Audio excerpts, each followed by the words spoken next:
Hi friends, welcome to the YouTube channel. This is Mr. Rajya. Today we will discuss integration of ICT in the teaching learning process. Okay, especially environmental science. Dinayni saurayno gonang idea जाबाय environmental ल' नङा ICT नि बाहायनाय फोरोंनाय सोलोंनाय आयदायाव बा फोरोंनाय सोलोंनाय खान्थियाव फोरों सोलों खान्थियाव teaching learning process-आव ICT नि गोनांथि एबा ICT नि बाहायनाय जों बेखौ मानो बाहायनाय जायो सो नोंथांमोना बुजि मोनदों ICT माने मा ICT माने जाहैबाय मा ICT माने information communication technology information and communication technology माने बर'आव बुंदों खौरां आरो फोनांजाब बिरोंदामिन आरो इंटीग्रेशन माने जाबाय सरजाबनाय माने मा तार माने टीचिंग ऑफ एनवायरनमेंट नि खोदां स्पेशली नैबे गासै सब्जेक्टनि थाखायबो जायो बियो मैथमेटिक्सनि थाखायबो जागोन बियो एके बियो एनवायरनमेंटल साइन्सनि थाखायबो जागोन इंग्लिशनि थाखायबो जागोन बा जायखि जाया सब्जेक्टनि थाखायबो जागोन नैबे ICT आ किन्तु आं स्पेशल रेफरेंस लानानै बानायदों बे भिडियोखौ एनवायरनमेंटल साइन्स सब्जेक्टजों लोब्बा लाखिनानै सो बेनिखायनो नोंथांमोना मोनसे बाथ्राखौ बुजिनांगोन बेयाव इंटीग्रेशन माने सरजाबनाय मा सरजाबनाय माने फोरोंनाय सोलोंनाय खान्थियाव टीचर लर्निंग प्रोसेसआव ICT नि सरजाबफानाय तारमाने ICT खौबो लाफानानै फोरोंफानाय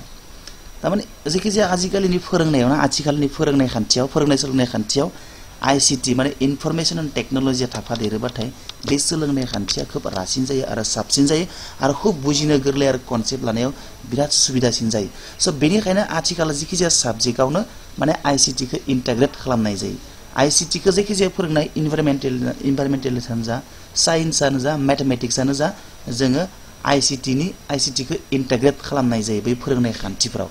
सो ICT माने बिखौनो बर'आव बुंदों आङो स्पेशल रेफरेंस लानानै खालामदों आबहावानि सायाव बेनिखायनो आबहावा फरायसंनाय फोरोंनायाव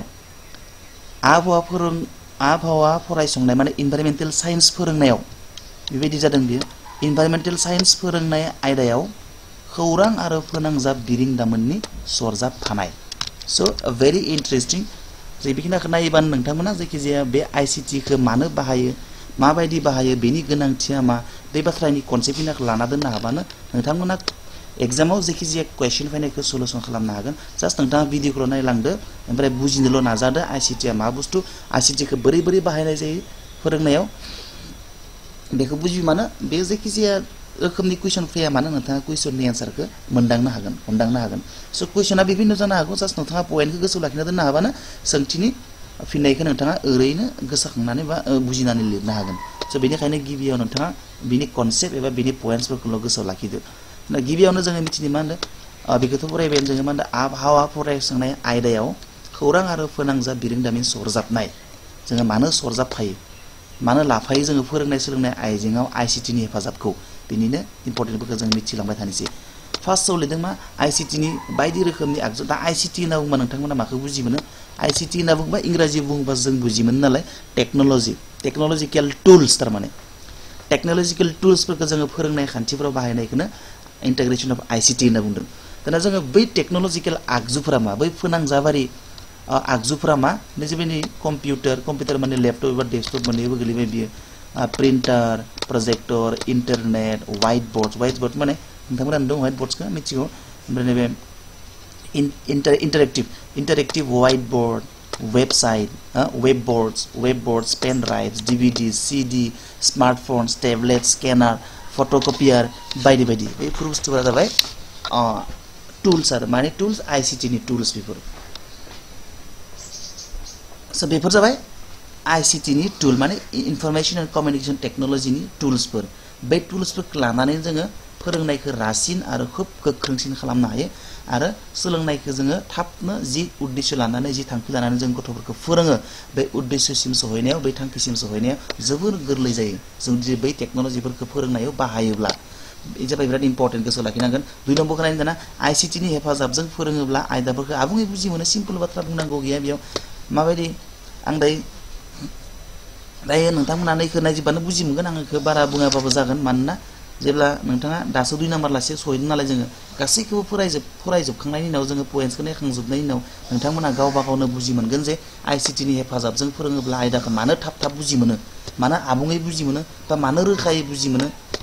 बुजि मोनो बेखौ नोङो नैबे आयदाखौ फरायजोबबानो आंनि पइन्ट सिनाखौ फरायजोबबानो बांसिनै बुजि मोनगोन आरो गावनो गाव बुजि मोनगोन बेनिखायनो आं बुंनांगौ होनना सानाखै आरो गोनां जायोब्ला आं लास्टआव बुंगोन आरो अखारलांगोन बिदिनो नायनि 3 नाम्बाराव मा दङ 3 नाम्बाराव दङ आईसीटी माने बुंखाबायना आङो आईसीटी माने communication technology information and communication technology माने खौरां आरो फोनांजाब बिरोंदामिन आइजना आईसीटी नि आगजु बाहायना सोलोंनाय समाव फोरोंगिरिया अरायबो गोथौयै साननानै प्लेनिं लानांगौ जायो आईसीटी नि आगजुफोरखौ आरजाथाव माने एप्रोप्रिएट जानाय बायदि सायख'नांगौ आरो गोदान माने स्ट्रेटेजिस माने फोरोंनायनि आदब जौगाहोना लानांगौ बे बाथ्रा खिनाखौ जोबोर गोसोआव लाखिनांगौ दं नोंथांमोना जेब्ला आईसीटी नि हेफाजाबजों गथ'फोरखौ फरायसाफोरखौ फोरोंगोन ना अब्लाना माने गोथौयै साननाय बिथांखि मोनसे खूब डीपलि मोनसे प्लेनिं लानो गोनां जायो आरो आं दिनै माबायदि फोरोंगोन आं माबायदि फोरोंगोन आईसीटी नि आगजुफोरखौ बियो थागथियारि खालामना लानांगोन दाना आईसीटी नि आगजुफोरखौ आरजाथाव जानांगोन बिबो आरो नोङो मा लेसन फोरोंगोन बे लेसनजों एकदम खाथि सोमोन्दो थानाय आईसीटी नि आगजु जानांगोन बियो खोब लेसनजों सोमोन्दो थानाय आगजु माने ओरैनो लेसनाव माबा मोनसे भुमखौरांनि बाथ्रा बुंदों नोङो भुमखौरांनि बाथ्रा बुंनायावनो नोङो मेप देखायनांगोन बा नोङो माबा माबि बुहुमफोरखौ देखायनांगोन माबा माबि देखायनांगोन खिन्थु नोङो बेनियावनो जुदि नोङो माबा बेलेग घटनासो देखायोबा आईसीटी नि हेफाजाबजों अब्लाना बियो खिन्थु मुलाम्फा गोनां जानाय नङा थ' बेनिखायनो बुंदों आईसीटी नि आगजुफोरखौ नोङो फराजों गोरोबनाय बायदि फराया मा बुंदों बेजों आरजाव थानाय जाबायदियै नोङो सायख'ना लानांगोन आरो फोरोंनायनि टेकनिक नोङो गोदान दिहुनना लानांगोन आदबखौ स्ट्रेटेजिसफोरखौ नोङो मास्टार जुदि आईसीटी बाहायनानै गथ'फोरखौ फोरोङोबाथाय नों बेफोरखौ सायख'ना लानांगोन आरो सिगाङावनो थि खालामना लानांगोन नोङो मा फोरोंगोन माबायदि फोरोंगोन नाम्बार 4 जाबाय आईसीटी बाहायनायनि गेजेरजों फरायसाफोरखौ आबहावानि सोमोन्दै साबसिन गियान होनो हायो नंथारगौ नोङो खायसे बाथ्राफोरखौ जों हमदांनोनो हाया खायसे आबहावानि बाथ्राफोरखौ जों हमदांनो हाया नाथाय नोङो आईसीटी बाहायनायनि गेजेरजों इनफरमेशन टेक्नोलॉजी बाहायनायनि गेजेरजों खायसे बाथ्राखौ खूब क्लियारलि माने भिडिअ देखायनानै प्रोजेक्टराव देखायनानै कम्पिउटाराव देखायनानै गथ'फोरखौ खूब माने कनसेप्ट क्लियार खालामनानै होनाय जेब्ला आं मोनसे एग्जांपल होनो नोंथांमोना सिम्पल एग्जांपल आरोना जोंनि बुहुमखौ दुलुर होननानै बुङो बुहुमा माबायदि दुलुर बेखौ जों खुगाजों बुंबाय थायोबा गथ'फोरा खुगाजों बुंबाथाय बारा बुजियाबो जानो हानाय जेब्ला नों बेखौ कम्पिउटार बा प्रोजेक्टराव बरिया डिजाइन खालामनानै देखायगोन बुहुमा ओरैबायदि दुलुर बुहुमनि उनाव मंगल ग्रह बुध ग्रह माबा माबि बिनि उनाव गेजेराव सान बे जिथु जोंनि इमेजिनेरि जिथु लाइनफोर बे बुस्थुफोरखौ जेब्ला नों कम्पिउटाराव खोब रोखायै माने मुभिं पिक्चारजों जेब्ला देखायगोन ना गथ'फोरा अब्लाना बुजि मोनगोन येस बुहुमा दुलुर मार बियो ओरै दोङो ओरै बुहुमनि उनथिं सिगांथिं ओरै सानथिं ओरै स' बे बाथ्राफोरखौ बियो क्लियारलि बुजि मोनगोन बेनि थाखाय जोंनो आजिखालिनि बा आथिखालनि फोरोंनाय सोलोंनाय खान्थियाव आईसीटी नि बाहायनाया जोबोर गोनां नाम्बार 5 खायसे बाथ्राफोरखौ फोरमान महरै दिन्थिनो थाखाय इन्टारनेटनिफ्राय भिडिअ डाउनलड खालामना दिन्थिनो हायो नंगौ स' भेरि इम्पर्टेन्ट आईसीटी बाहायनायनि थाखायसो नैबे बाथ्राया सम्भब जादों खायसे बाथ्राफोरनि फोरमान महरै दिन्थिनो थाखाय जों इन्टारनेटनिफ्राय बायदिसिना जोङो डाउनलड खालामना देखायनाय हमनानै ला जोङो देखायबाय हमना ला जुनारफोरनि गाबनाय जों हमना ला गथ'फोरखौ जुनारफोरनि गाबनायनि सोमोन्दै जों गथ'फोरखौ फोरोंनो नागिरदों आरोना मोसौआ माबायदि गाबो बोरमाया माबायदि गाबो दाउआ माबायदि गाबो जायखिजाया बुस्थुफ्रा माबायदि गाबनायनि सोमोन्दै जों गथ'फोरखौ फोरोंबायदो नों गाबनायनि सोमोन्दै गथ'फोरखौ फोरोंनोबा नोङो माबायदि फोरोंनो दा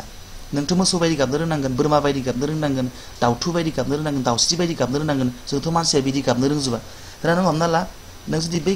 जुनारनि सोदोब खालामनाय बिदिथ' मोनसे लेसन दंखायो नङा होमबा थ' जुनारनि सोदोब खालामनाया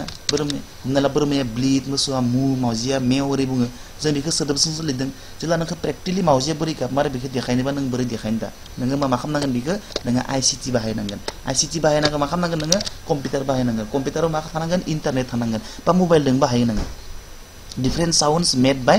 एनिमेल्स बार्ड्स होनना बुंबानो नोङो बायदि दाउ गाबनाय नुगोन मोसौ गाबनाय हाथि मैदेर गाबनाय स' बायदि गाबनायफोरखौ नोङो देखि गथ'फोरनो मेगनजोंनो गावसोरनि प्रेक्टिकेलि मेगनजोंनो नोङो देखायनो हागोन अब्लाना गथ'फोरा बुजि मोनगोन थ' बेबायदि जाबाय बेनिखायनो आईसीटी नि बाहायनाय आजिखालि सोलोंनाय खान्थियाव भेरि इम्पर्टेन्ट गोबां बिदिन्थि इन्टारनेटनिफ्राय लाबोनो हायो नंगौ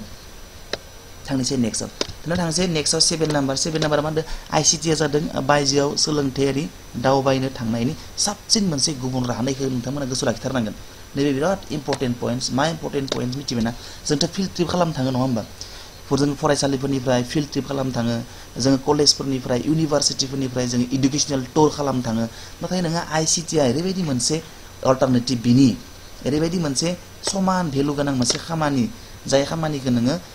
इडुकेशनेल बायजोआव नोङो इडुकेशनेल ट्रिप लायाब्लासिनो नोङो कलेजाव जिरायनानैनो बा न'आव जिरायनानै नोङो फिल्ड ट्रिप खालामनो हायो फिल्ड ट्रिप खालामनाय बायदियानो एखे जायाखैबा बियो न'आव थानानैनो नोङो गुवाहाटीनि साइन्स नोङो न'आव थानानै नोङो साइन्स मिउजियाम नायनो हायो न'आव थानानै नोङो मा नायनो हायो जुनारसालि नायनो हायो न'आव थानानै नोङो बायदि बायदि माने बायदि बायदि मिथिंगायारि खहा जानाय मिथिंगायारि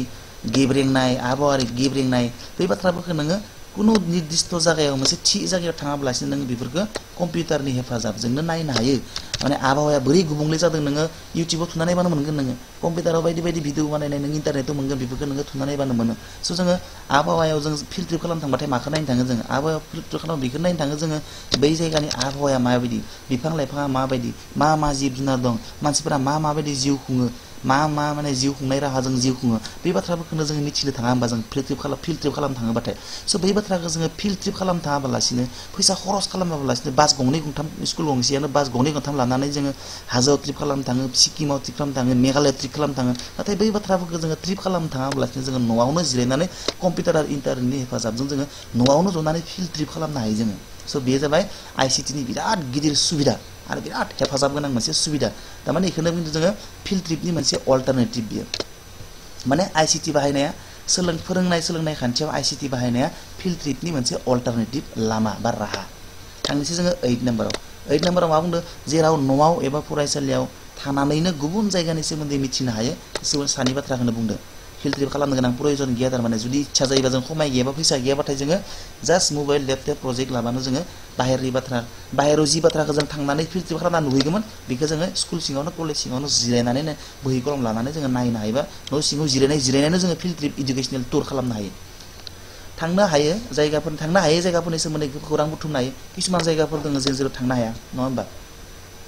किसुमान डेन्जार जायगा मानसिफोरा थांनो हायो बै थांनो हायै जायगाफोरनिफ्रायबो जोङो किसुमान इनफरमेसन जोङो इन्टारनेट बा ICTनि हेफाजाबजों जोङो मोननो हायो ICTनि गेजेरजों जों जायखिजाया बाथ्रा जायो जों मानसिया थांनो हाया जायो जों बास थांनो हाया जेराव जों फिल्ड ट्रिप खालामनो हाया जेराव जों इडुकेसनेल टुर खालामहैनो हाया नाथाय इम्पर्टेन्ट मिथिनो लागा बाथ्रा बै जायगाफोरनि इनफरमेसन गियानफोरखौ जोङो ICTनि गेजेरजों लानो हायो बेनिखायनो बेयो फोरोंनाय सोलोंनाय खान्थियाव टिचिं लार्निं प्रसेसआव ICTनि बाहायनाया जोबोर गोनांथार मोनसे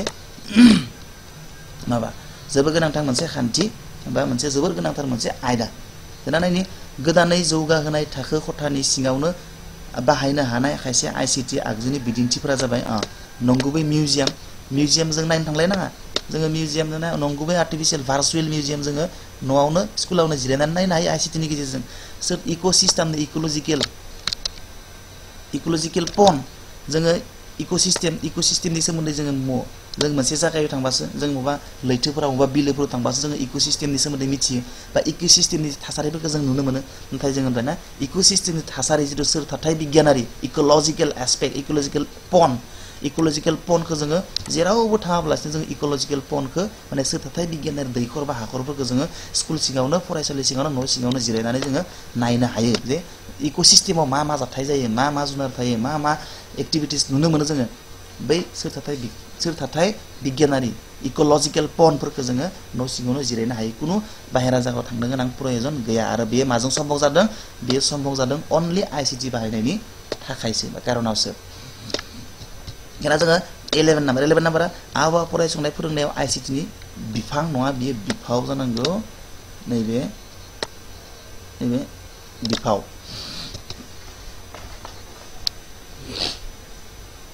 नैबे जाबाय बिफाव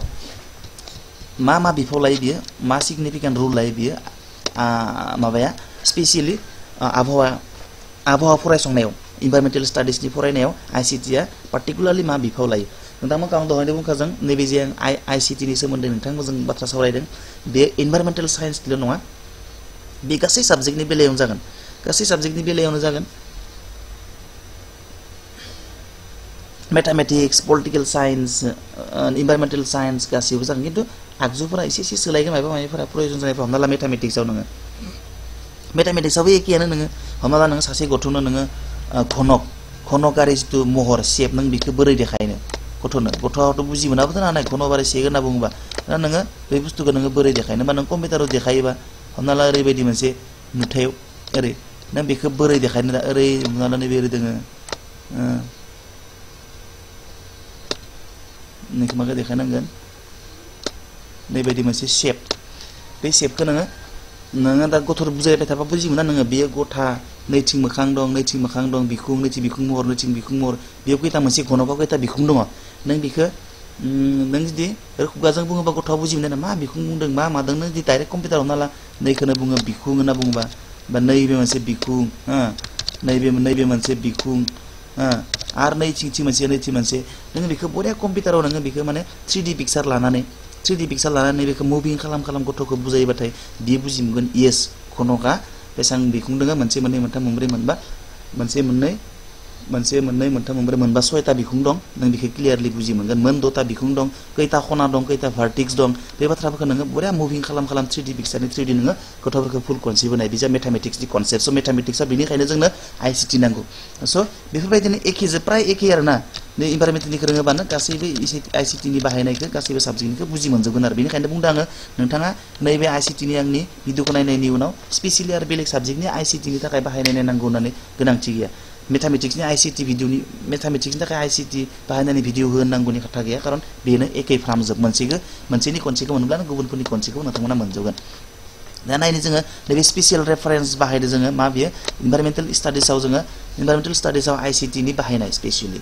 दाना नाय जों नायनि मा खामानियाव बाहायो बा बियो मा बिफाव लायो ICT आगजु माने ICT tools projector and computer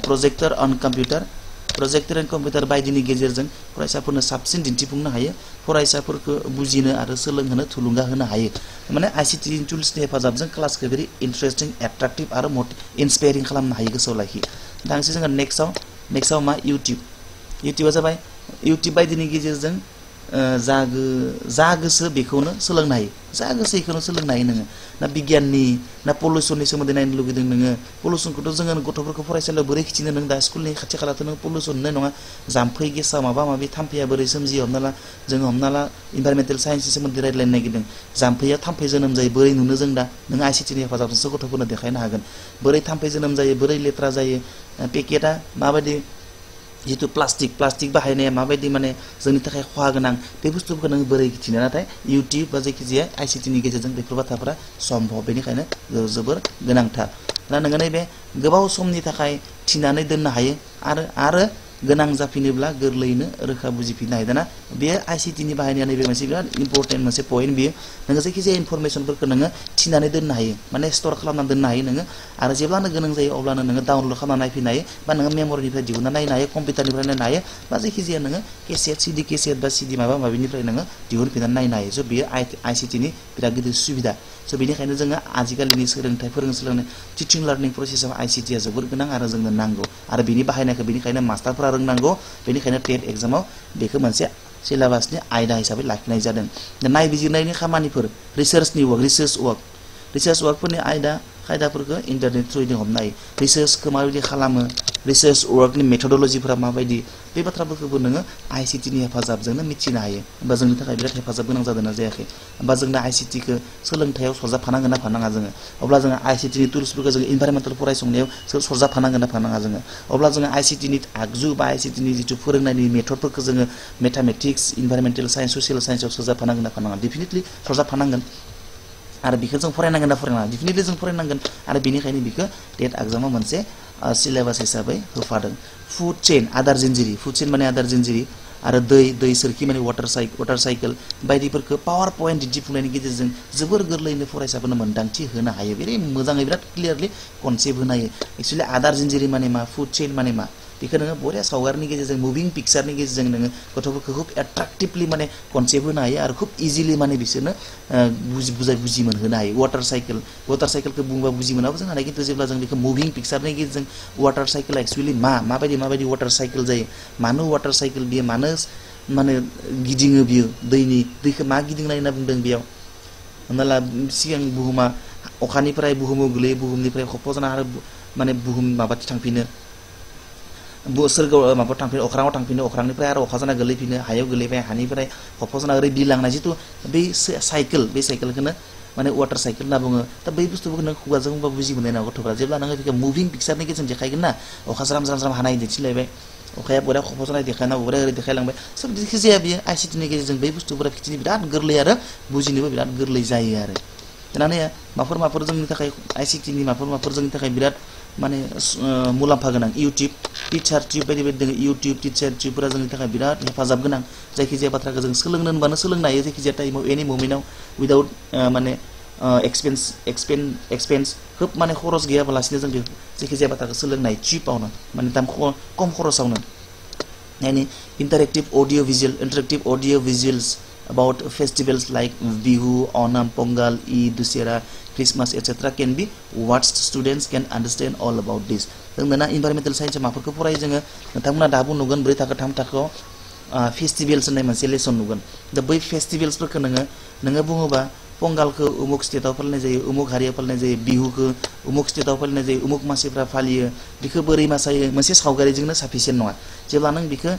एकदम इउट्यूबआव देखायगोन बा जेब्ला नोङो भिडिअआव देखायगोन जेब्ला नों प्रोजेक्टर एबा कम्पिउटार देखायगोन ना बिहुखौ ओरैबायदि मोसायो उनामखौ उमुक स्टेटनि मानसिफ्रा ओरैबायदि मोसायो जेब्ला नों देखायगोन ना अब्ला गथ'फ्रा बे बाथ्राफोरखौ क्लियारलि आरो इजिलि गोसोआव थागोन आरो माने गोबाव समनि थाखाय गोसोआव थागोन अनामा मा पंगाला मा ईदा मा जायो दुसिराया बबेयाव जायो सोर फालियो मा फालियो बे बाथ्राफोरखौ नोङो बिजाबाव लाइन हांखो सेन्टेन्स फरायनायनि बादैबो जेब्ला जों बेखौ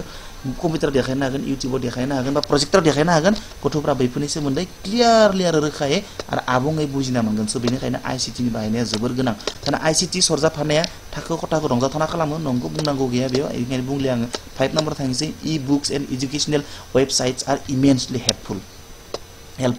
बुझि मोनखादों ना होमबा e-books इन्टारनेट बुक्स थारमाने जायखौ जोङो हार्ड कपि नङा बियो सफ्ट कपि बेफोरखौ जोङो मेलला गोसोबानो जोङो डाउनलड खालामना मोनो बेनिखायनो कुनु बाजाराव थांनाङा न'आवनो जना फरायबाय था जिखि जाया बिजाब डाउनलड खालामनानै एडुकेशनेल वेबसाइटफोर माखासे थाउजेन्डस अफ एडुकेशनेल वेबसाइट मोनो बेफोरो आमदानि जोंनि थाखाय बिराद हेफाजाब गोनां मोनफा आयदा दाना शेप अफ आर्ट बुहुमनि हालुरनि जिथु महर बेखौ नोङो खुगाजों बुंबा बुजि मोननाय नङा बुहुमा दुलुर होनना बुंबा गथ'फ्रा बुजि मोनाबो जानो हानाय जेब्ला नोङो बेखौ इन्टारनेट बा जायखि जाया प्रोजेक्टर कम्पिउटारनि गेजेरजों देखायगोन ना बुहुमा दुलुर माबायदि मुभिं जायो बियो अब्ला गथ'फ्रा टटेल कनसेप्ट मोनगोन सलार सिस्टेमनि बाथ्राखौ नों बोरै बुजि मोननो सलार सिस्टेमखौ नों बुङोबा साननि न' मार्किउरि थायो भेनास थायो आर्थ थायो ओरै बुङोबाथाय बुजि मोननाय नङा जेब्ला नों बेखौ मोनसे मुभिं पिक्चार एबा भिडिअनि गेजेरजों गथ'फोरनो देखायगोन प्रोजेक्टरनि हेफाजाबजों गथ'फोरा एक्चुअली रियली बुझि मोनगोन सलार सिस्टेम माने मा बेयाव मा थायो ग्रहफोरा माथिं गोसारनानै थायो नक्षत्रफोरा माथिं गोसारनानै थायो अखुमबुरि अखाफोरा मुथिं थायो बे बाथ्राफोरखौ टटेलि बुजिना मोनगोन स' बेनिखायनो ICT सरजाबफानाया सोलोंथायाव बिराद इम्पर्टेन्ट ना भलकेनिक इरापसन अर्गें हाजो बेरफ्रुनाया माबायदि जायो बेखौ नोङो एकदम मुभिं पिक्चार आरो भिडिअ खालामनानै जोङो भिडिअ मोनो जोङो इउट्यूबफोराव मोनो आरो बायदि प्रोजेक्टर माने सोलोंथाइनि थाखाय स्पेशली प्रिपेयार खालामनानै बे माखासे भिडिअ मोनलाबायो बे भिडिअफोरखौ देखायनानै जों फुल कनसेप्ट गथ'फोरनो होनो हायो स्टुडेन्टफोरनो होनो हायो नट अनलि गथ' जायखिजाया स्टुडेन्टफोरनो होनाय गिदिर स्टुडेन्टफोरनोबो जों होनो हायो जा geographical area can be best understood geographical area आसामनि जिअग्राफिकल एरिया जोंनि स्टेटनि नर्थ ईस्टनि भारतनि वर्ल्डनि माबे स्टेटनि उनाव मा दङ माबे स्टेटनि साहा खोला मा दङ कान्ट्रिफोरा मुथिं दङ कन्टिनेन्टफोरा माथिं दङ लैथोआ माजां दङ स' अल दिस थिंग्सखौ जोङो अल बेफोर बुस्थुफोरखौ जोङो खुगाजों बुङोबा बा बहियाव जोङो बुजि मोननाय नङा बिजाबाव जों फरायना बुजि मोननाय नङा जेब्ला नों बेखौ बरिया कम्पिउटार प्रोजेक्टरनि गेजेरजों बरिया मुभिं पिक्चार भिडिअ खालामनानै देखायगोन ना गथ'फोरा एक्चुअलि जिअग्राफिकल एरियाफोरखौ बुजि मोनगोन स' बेनिखायनो बैफोरनि थाखायनो बेफोर जिहेतु सोलोंथाइखौ जोबोर इजि खालामो आरो सोलोंनायखौ जोबोर गोरलै खालामो आरो स्पिड बा गोख्रैसिन खालामो बेनिखायनो ICT नि बाहायनाया जायखिजाया आयदानि फोरोंनायाव बिराद गोनां मेथामेटिक्सआनो जा EVS आवनो जा ससियेल साइन्सआनो जा जायखिजाया साबजेक्टआव ICT सरजाबफानाया जोबोरैनो गोनांथार स' फ्रेन्ड्स नोंथांमोना बुजि मोनबाय ICT खौ मानो नांगौ आरो इनभाइरमेन्टेल फरायसंनायाव ICT नि गोनांथिया मा इनभाइरमेन्टेल